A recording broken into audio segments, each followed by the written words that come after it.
वसई विराट शहर महानगरपालिका क्षेत्र में खस्ताहाल और गिरने की कगार पर खड़ी इमारतों को लेकर विधायक राजन नाइक ने बुधवार को महाराष्ट्र विधानसभा में सरकार का ध्यान आकर्षित किया। उन्होंने मांग की है कि इस जर्जर इमारतों के लिए अलग से स्वतंत्र नीति बनाई जाए और इसे तय करने के लिए राज्य स्तर पर संयुक्त बैठक बुलाई जाए। विधायक नाइक ने हाल ही में नाला सोपारा में गिरे इमारत का उल्लेख करते हुए कहा कि जिन नागरिकों के सिर से छत छिन गई उन्हें माहडा के घरों में वैकल्पिक व्यवस्था के तहत तुरंत बसाया जाए।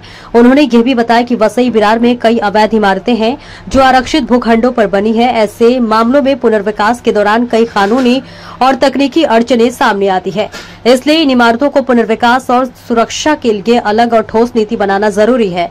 विधानसभा में क्लस्टर डेवलपमेंट से जुड़े विषय पर बोलते हुए राजन नाइक ने साफ कहा है कि अगर सरकार समय रहते कदम नहीं उठाती तो इससे जनजीवन खतरे में पड़ सकता है। सरकार को तुरंत कार्रवाई करनी चाहिए।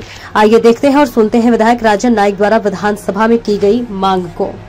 अध्यक्ष महोदय 2 मिनिटात महत्त्वाचा प्रश्न माझ्या विधानसभेच्या दृष्टीने लोकांच्या दृष्टीने अध्यक्ष महोदय ज्या नालासोपारा वसई विरारचं प्रतिनिधित्व करतो तिथे अनेक बिल्डिंग मोठ्या प्रमाणामध्ये बिल्डिंग ह्या इल्लीगल आहेत आणि हा जो प्रश्न आहे म्हणजे मागील वर्षी जो आता या सर्वे जो केला 1198 बिल्डिंगचा 92 बिल्डिंग C1 कॅटेगरीतल्या 396 C1 C2A आणि 633 C2B अशा कॅटेगरीला मॅडम शनिवारी एक बिल्डिंग पडल्यामुळे 3 बिल्डिंग कोसळल्या।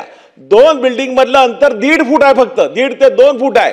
त्यामुळे हा जो प्रश्न आहे ह्या संदर्भामध्ये शासनाने आता जवळजवळ मागे 2500 लोक ज्या इमारती एकेजेस तोडल्यामुळे बेघर झाली, आताही कालच्या घडीला 500 घरं लोक बेघर झाली आहेत।